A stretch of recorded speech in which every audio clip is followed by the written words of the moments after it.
Exodus chapter 13. The Lord said to Moses, "Consecrate to me every firstborn male. The first offspring of every womb among the Israelites belongs to me, whether human or animal." Then Moses said to the people, "Commemorate this day, the day you came out of Egypt, out of the land of slavery, because the Lord brought you out of it with a mighty hand. Eat nothing containing yeast. Today, in the month of Aviv, you are leaving. When the Lord brings you into the land of the Canaanites, Hittites, Amorites, Hivites and Jebusites, the land he swore to your ancestors to give you, a land flowing with milk and honey, you are to observe this ceremony in this month. For 7 days eat bread made without yeast, and on the seventh day hold a festival to the Lord. Eat unleavened bread during those 7 days. Nothing with yeast in it is to be seen among you, nor shall any yeast be seen anywhere within your borders. On that day tell your son, I do this because of what the Lord did for me when I came out of Egypt. This observance will be for you like a sign on your hand and a reminder on your forehead that this law of the Lord is to be on your lips. For the Lord brought you out of Egypt with his mighty hand. You must keep this ordinance at the appointed time year after year. After the Lord brings you into the land of the Canaanites and gives it to you, as he promised on oath to you and your ancestors, you are to give over to the Lord the first offspring of every womb. All the firstborn males of your livestock belong to the Lord. Redeem with a lamb every firstborn donkey, but if you do not redeem it, break its neck. Redeem every firstborn among your sons. In days to come, when your son asks you, "What does this mean?" say to him, "With a mighty hand the Lord brought us out of Egypt, out of the land of slavery. When Pharaoh stubbornly refused to let us go, the Lord killed the firstborn of both people and animals in Egypt. This is why I sacrifice to the Lord the first male offspring of every womb and redeem each of my firstborn sons. And it will be like a sign on your hand and a symbol on your forehead that the Lord brought us out of Egypt with his mighty hand." When Pharaoh let the people go, God did not lead them on the road through the Philistine country, though that was shorter. For God said, if they face war, they might change their minds and return to Egypt.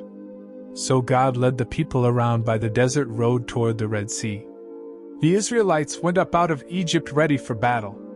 Moses took the bones of Joseph with him because Joseph had made the Israelites swear an oath. He had said, "God will surely come to your aid, and then you must carry my bones up with you from this place." Carry it too. After leaving Sukkot, they camped at Etham on the edge of the desert. By day the Lord went ahead of them in a pillar of cloud to guide them on their way, and by night in a pillar of fire to give them light, so that they could travel by day or night. Neither the pillar of cloud by day nor the pillar of fire by night left its place in front of the people.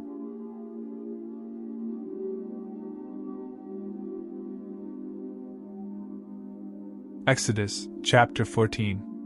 Then the Lord said to Moses, "Tell the Israelites to turn back and encamp near Pi-Hahiroth, between Migdol and the sea.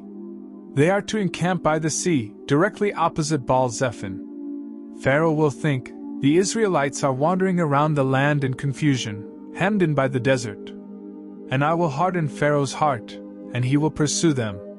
But I will gain glory for myself through Pharaoh and all his army, and the Egyptians will know that I am the Lord." So the Israelites did this. When the king of Egypt was told that the people had fled, Pharaoh and his officials changed their minds about them and said, "What have we done? We have let the Israelites go and have lost their services." So he had his chariot made ready and took his army with him. He took 600 of the best chariots, along with all the other chariots of Egypt, with officers over all of them. The Lord hardened the heart of Pharaoh king of Egypt, so that he pursued the Israelites, who were marching out boldly.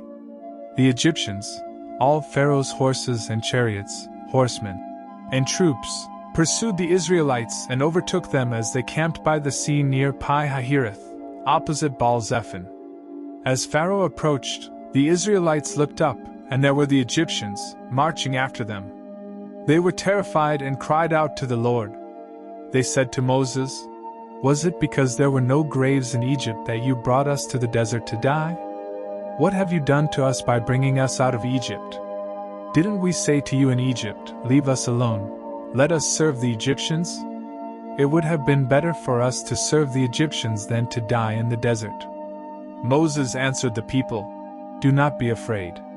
Stand firm and you will see the deliverance the Lord will bring you today. The Egyptians you see today you will never see again. The Lord will fight for you. You need only to be still." Then the Lord said to Moses, "Why are you crying out to me? Tell the Israelites to move on. Raise your staff and stretch out your hand over the sea to divide the water so that the Israelites can go through the sea on dry ground. I will harden the hearts of the Egyptians so that they will go in after them. And I will gain glory through Pharaoh and all his army, through his chariots and his horsemen. The Egyptians will know that I am the Lord when I gain glory through Pharaoh, his chariots and his horsemen." Then the angel of God, who had been traveling in front of Israel's army, withdrew and went behind them. The pillar of cloud also moved from in front and stood behind them, coming between the armies of Egypt and Israel. Throughout the night the cloud brought darkness to the one side and light to the other side, so either went near the other all night long. Then Moses stretched out his hand over the sea, and all that night the Lord drove the sea back with a strong east wind and turned it into dry land.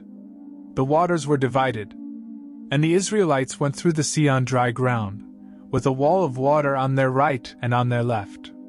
The Egyptians pursued them, and all Pharaoh's horses and chariots and horsemen followed them into the sea.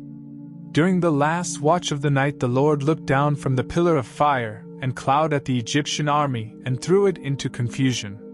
He jammed the wheels of their chariots so that they had difficulty driving. And the Egyptians said, "Let's get away from the Israelites. The Lord is fighting for them against Egypt." Then the Lord said to Moses, "Stretch out your hand over the sea so that the waters may flow back over the Egyptians and their chariots and horsemen."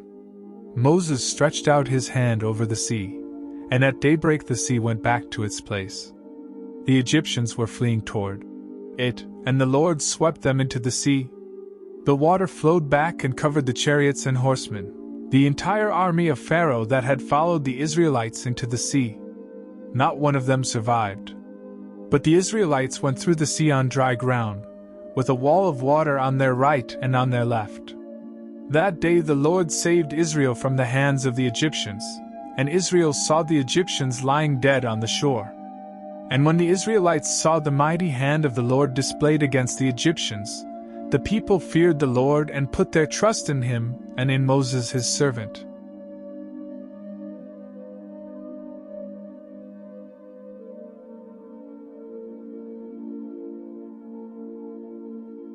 Matthew chapter 16. The Pharisees and Sadducees came to Jesus and tested him by asking him to show them a sign from heaven. He replied, "When evening comes you say, 'It will be fair weather, for the sky is red.' And in the morning, 'Today it will be stormy, for the sky is red and overcast.' You know how to interpret the appearance of the sky, but you cannot interpret the signs of the times. 1. A wicked and adulterous generation looks for a sign, but none will be given it except the sign of Jonah." Jesus then left them and went away. When they went across the lake, the disciples forgot to take bread. "Be careful," Jesus said to them. "Be on your guard against the yeast of the Pharisees and Sadducees." They discussed this among themselves and said, "It is because we didn't bring any bread." Aware of their discussion, Jesus asked, "You have little faith, why are you talking among yourselves about having no bread? Do you still not understand? Don't you remember the 5 loaves for the 5,000, and how many basketfuls you gathered? Or the 7 loaves for the 4,000, and how many basketfuls you gathered? How is it you don't understand that I was not talking to you about bread? But be on your guard against the yeast of the Pharisees and Sadducees." Then they understood that he was not telling them to guard against the yeast used in bread, but against the teaching of the Pharisees and Sadducees. When Jesus came to the region of Caesarea Philippi, he asked his disciples, "Who do people say the Son of Man is?" They replied, "Some say John the Baptist, Others say Elijah, and still others, Jeremiah or one of the prophets. But what about you? He asked. Who do you say I am? Simon Peter answered. You are the Messiah, the Son of the living God. Jesus replied.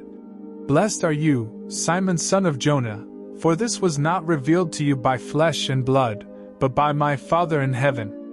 And I tell you that you are Peter, and on this rock I will build my church, and the gates of Hades will not overcome it. I will give you the keys of the kingdom of heaven.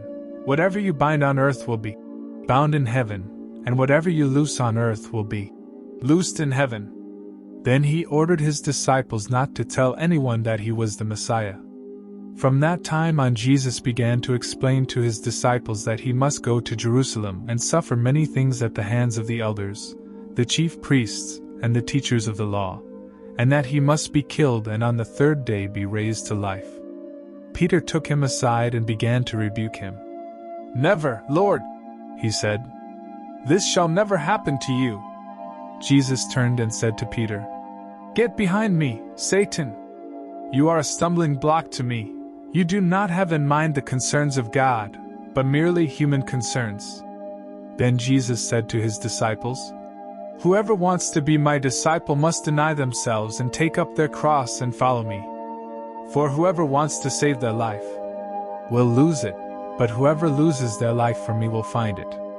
What good will it be for someone to gain the whole world, yet forfeit their soul? Or what can anyone give in exchange for their soul?